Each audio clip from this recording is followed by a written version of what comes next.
আমাদের আজকের গন্তব্য রাজশাহীর পদ্মা নদীর ওই পারে প্রায় 4 কিলোমিটার পেরিয়ে চর মাঝারদিয়া, একটি প্রত্যন্ত গ্রাম যেখানে এখনও বিদ্যুতের ছোঁয়া পৌঁছায়নি। এবং এটি অবশ্যই একটি অ্যাডভেঞ্চার ট্যুর হতে যাচ্ছে। আর এই ট্যুরে আমাদের আরএফবি টিমের সাথে থাকছে টিম এফসিবি। আসসালামু আলাইকুম and welcome to my new blog. আর আজ পুরো ট্যুরে আমি থাকছি পিলিয়ন হিসাবে। বাইকগুলো সবাই একে একে নামিয়ে নিচ্ছিল নৌকাতে ওঠানোর জন্য। আর মারুফ মানে তো আগুন, যেটা তার গতিতে প্রকাশ পায়। আমরা এখন আইবার থেকে রওনা দিচ্ছি। এই তো বঙ্গবন্ধু হাইটেক পার্কের পিছনে মারুফের বাইকগুলো নামিয়ে চলে গিয়েছে। ওই তো এখানে আমরা এখন নৌকাতে ওঠার জন্য ওয়েট করছি। এই যে সবাই দাঁড়িয়ে আছে, আমাদের বাইকগুলা উঠাবো, যদিও আমি বাইক নিয়ে আসিনি। এবং আমরা এখানে প্রায় ঘন্টা দেড়েকের মতো ওয়েট করতেছিলাম। নৌকাগুলো আসতেছিল এবং দাম দর জিজ্ঞাসা করতেছিলাম। তবে এখানে একটি বড় সিন্ডিকেট আছে, কারণ এখানেও এই যে ঘাটটা সেটাও নাকি ডাকে নিতে হয়েছে। প্রতিটা নৌকায় কিন্তু একটি মালিকের আন্ডারে চলে। তো যে নৌকাকে জিজ্ঞাসা করি, সবাই কিন্তু বলে যে আমাদের উস্তাদ আছে, তার সাথে দাম দর করতে হবে। তো সেখানে তারা পার বাইকে 200 টাকা করে চেয়েছিল যাওয়া এবং আসা, এবং প্রতিটা বাইকের জন্য ঘাট খরচ 100 টাকা, মানে পার বাইকে 300 টাকা করে পড়ছে। এটা আসলে অনেকটাই বেশি। এটা আরও কিছু করারও নয়, এরা সিন্ডিকেট ক্রিয়েট করেছে। তো আমরা অনেক দাম দর করার পরেও আসলে কমায়নি। আমাদের 8টা বাইক গিয়েছিল, সেখানে 800 টাকা ঘাট খরচ না নিয়ে 100 টাকা কম নিয়েছিল, মাত্র 700 টাকা। তারপর আর কিছু করার নেই, আমরা তো অনেকেই বাইক নিয়ে যাইনি। আর এখানে বাইকগুলো নিয়ে যাওয়ার সমস্যা, কারণ আমার বাইকটাও কিন্তু এই জন্য নিয়ে যায়নি, কারণ এখানে বাইক উঠাতে নৌকাতে খুব প্যারা, তো কিট ভেঙে যেতে পারে, কিছু মিলে মার উপর নিষেধ করেছিল। তো যাই হোক, এখন আমরা 8টা বাইকে সবগুলোই ডাবল ডাবল যাব পিলিয়ন হিসাবে। আমাদের বাইক উঠানোর প্রায় শেষ পর্যায়ে এফসিবির ভাই ব্রাদার্সরা চলে আসলো, তাদেরটাও উঠিয়ে আমরা রওনা দিলাম।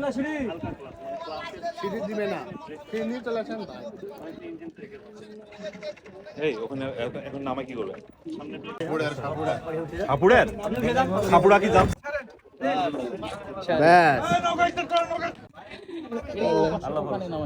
না না, আমরা ওই পারে যাবো।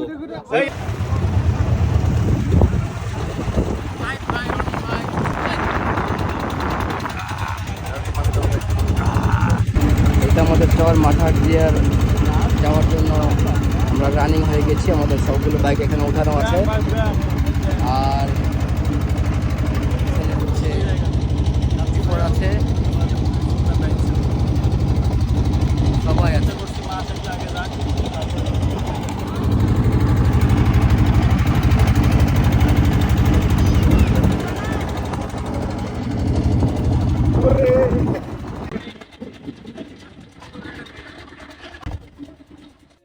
নৌকার ইঞ্জিনের প্রচুর শব্দ।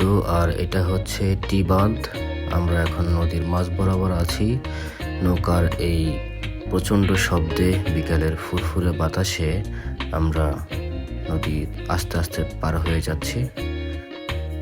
সূর্য প্রায় ডুবা ডুবা অবস্থা। এইটার ফিল আসলে বলে বোঝানো অসম্ভব যদি না আপনি নিজে নিজে গিয়ে সেটা উপলব্ধি না করেন।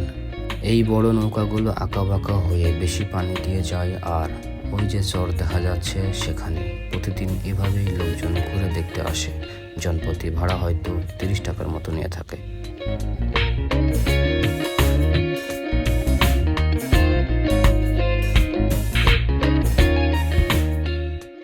বিকালের এই ফুরফুরা উন্মুক্ত বাতাসে আমাদের মতো পাখিরাও দলবদ্ধভাবে উন্মুক্ত খোলা আকাশে উড়ে বেড়াচ্ছে। আমরা চলে এসেছি পাশে। আর এখানেও বাইকগুলো ভাড়া পাওয়া যায়। বাইকগুলো সব ভাড়ায় চালিত, বাইক নিয়ে যাওয়া যায়।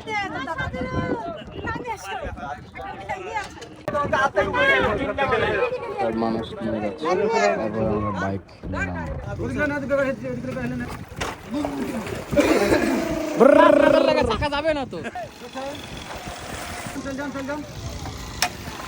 তারপর আমরা একে একে সব বাইকগুলো নামিয়ে কিছু ফটোশুট করে নিলাম।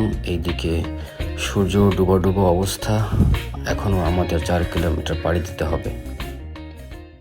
তারপর শুরু হলো মরুভূমিতে রেসিং। কি একটা অবস্থা! এই বালু মরুভূমির মধ্যেও সবাই রেস করা শুরু করে দিয়েছে। সে কি এক অবস্থা!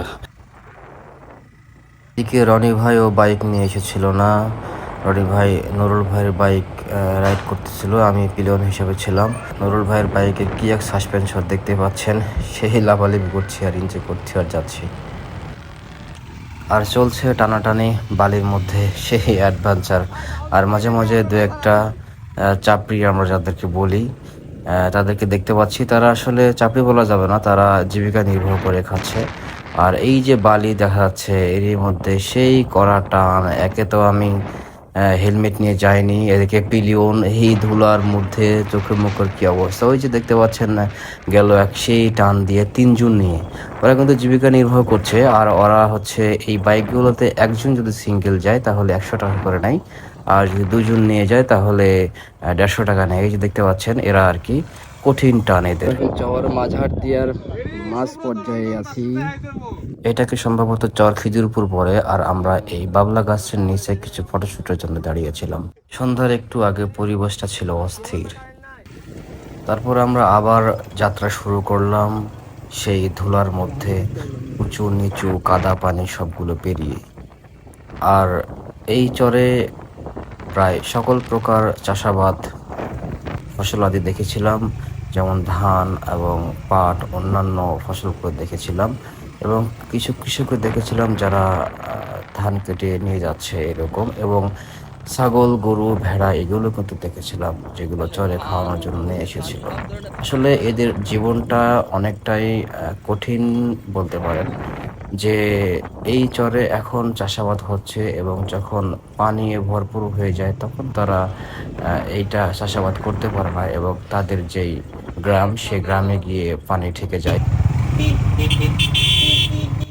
এখানে তো তারাই রাজা, আমরা তো তাদের এলাকায় ঘুরে দেখতে এসেছি। এই জন্য হয়তো এত হর্ন দেওয়ার পরও তারা সাইড দিচ্ছে না, যে যার মতো রিল্যাক্সে রাজার মতো চলে যাচ্ছে।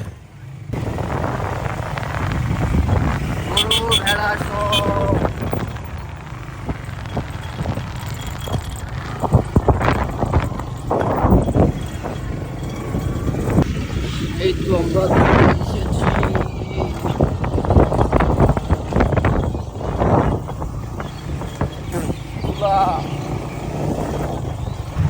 এখানে পুরো একটা গ্রাম।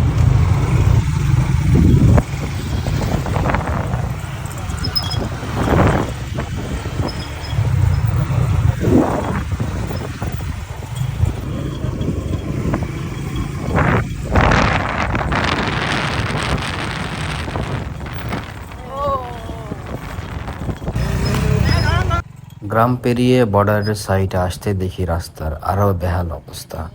বাইকগুলো সবাই বাংলা ওয়াশ দিতে হবে। চলে এসেছি ইন্ডিয়ান বর্ডারে। এই যেটা হচ্ছে ইন্ডিয়ান বর্ডারের লাইট। ওইদিকে আর বাইক না যাওয়া যাবে না, হয়তো এমনি হেঁটে গেলে ওইদিকে যাওয়া যাবে। আমরা লাস্ট প্রান্তে আছি এখন। এর মধ্যে মোষের গাড়ি একটা যাচ্ছে।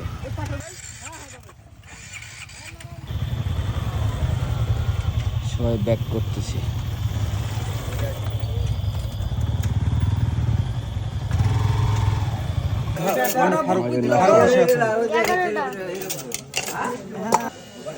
এটা হচ্ছে চর মাঝার দিয়ার পার্ক মোড়। এখানে আমরা চা নাস্তা খেলাম, আর এখানে ক্যারাম খেলছে, এখানেও ক্যারাম খেলছে।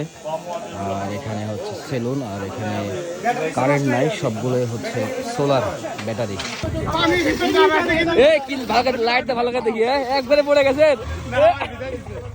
লাইট দিয়ে দেখার নাম করে কিন্তু ভিডিও করে নিলাম। তহিদ ভাই আর সানোয়ার ভাই পড়ে গিয়েছিল।